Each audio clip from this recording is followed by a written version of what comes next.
Just finished up training, end of week 4 of the off season. Everything's feeling good.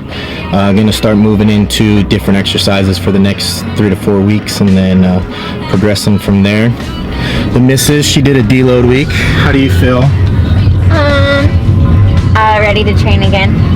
Yeah. Feel recovered though? Not really. Not after flying. Yeah, she just went home to California for a few days, so she's still trying to recover from that, but she's about 14 weeks out, I want to say, starting actually today. So 14 weeks out from her next meet today, and I'm roughly like 22, so still got plenty of time to improve and get into some more off-season work before we start our peaking cycles. And major emphasis right now is just recovery and, you know, trying to survive through all the volume and keep pushing week to week. So if you focus on food and recovery and sleep, then you don't have to deload as often, which means you get to train a little bit more. So just kind of play it by ear. Get feedback from her and pretty much all my clients on week-to-week basis to kind of figure out when to take a deload and when not to. I don't really program them in per se at a certain time. I just go based on feedback and videos and stuff. So it's just more of an intuitive thing than it is a set plan. So just listen to your body and really push recovery as much as you can with baths, hot, cold, contrast, and massage, lots of sleep. The more sleep, the better. Naps, and then, you know, monitor your calories. Obviously, if you're cutting, try not to do too much extreme cutting or extreme cardio, because then that's going to affect recovery as well. So just start off slow and get a good baseline, and then just slowly progress every week, every 2 weeks, and move from there. So today we did some incline bench and then some dumbbell overhead presses, and seems to I've worked out the kinks in my back from the first week, so everything feels really good as far as that goes. I don't really think that was a problem too much. Just had to fix some stuff probably from the meet. Having 2 meets back to back probably was a little bit rough on my body. So now that I'm fully recovered and got some work done on my back, everything feels really good for shoulder day. And just going to keep working on it and staying persistent with the roll in and the body tempering and the prehab stuff, and it should be able to progress from there. So I like being able to push my overhead work and my shoulder work, because I feel like that has a good carryover as long as I can stay healthy.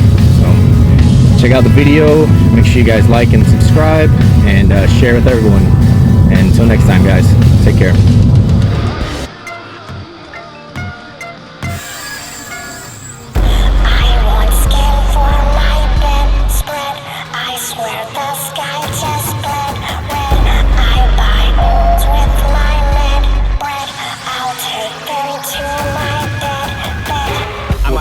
Guys, training for these next 2 days, hitting up some 2-inch deficit deadlifts as the main movement today on deadlift day.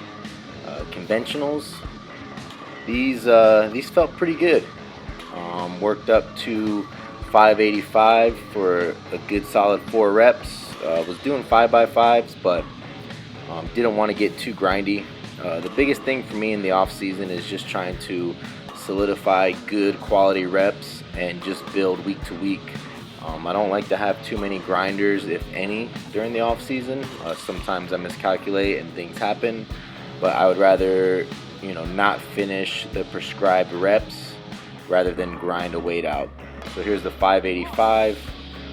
First rep moved pretty slow, wasn't able to get a lot of leg drive into it, but after that I was able to put myself in a better position and force out these next 3 reps.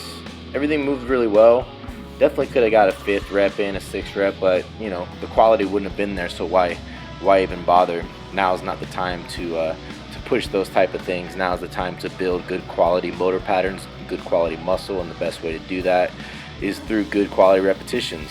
You know, so that's kind of the key for my off season, is just build, get healthy, increase calories, gain some weight, and just keep moving forward. After the block pulls, decided to do some tempos like I've been doing. This is the heavy week for me, so pushing the weight pretty hard this time, especially with that 585 deficit, and now 472 pound tempos, 3 second down, 1 pause in the hole, come up, 463. Weight moved really well. I was really happy with the way it felt really light, and felt like I kept going, added more weight, but like I said, there's really no point of really pushing things right now, trying to stay within a certain percentage and certain RPE. That way every week I can build a little bit more. You know, one of the biggest lessons I've ever learned was a story Jesse Burdick told me about his trip to the Arnold, and he got to meet Benedict Magnuson. And Benedict, for you guys that don't know, is the all-time world record holder for deadlift with 1,013 pull, I believe, with just the belt, no straps. So he was explaining to Jesse that, you know, in the course of his training career, that he's probably can count on his hand maybe 4 times that he's ever missed reps in training, right? And his thing was, you know, if you've never missed weight, then when it comes to the meet, you don't really know exactly what you're not capable of. So you have this confidence that you're building, which is what training's supposed to be, right? Building confidence and building momentum going into a meet.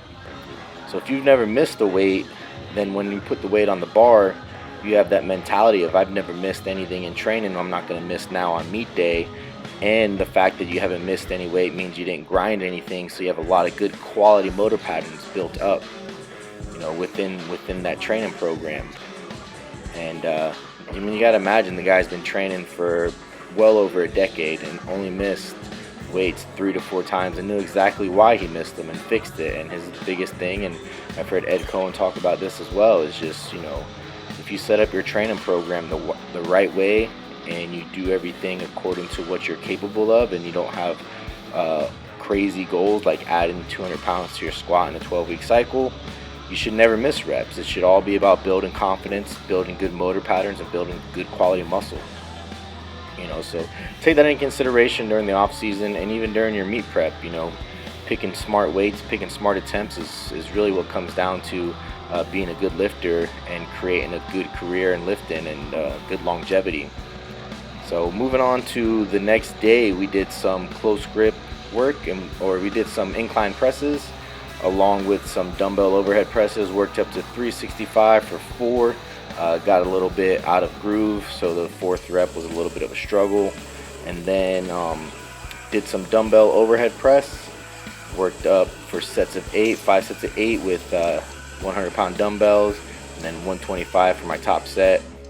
And then did a couple drop sets with 85s for rep outs.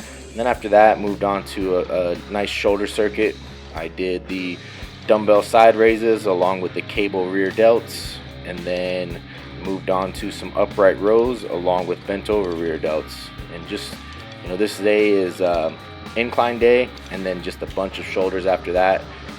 Had a good carryover building up my shoulders last training program, just by incorporating the exercises that I'm doing, a lot of consistency to it, and just building up week to week. I've done shoulder work in the past that hasn't really contributed, but now that I found like these exercises that really build up my shoulders, my bench press has gone pretty good so far. You know, hopefully 500 next meet. Thank you guys for watching. Subscribe, like, share. Until next time, take care.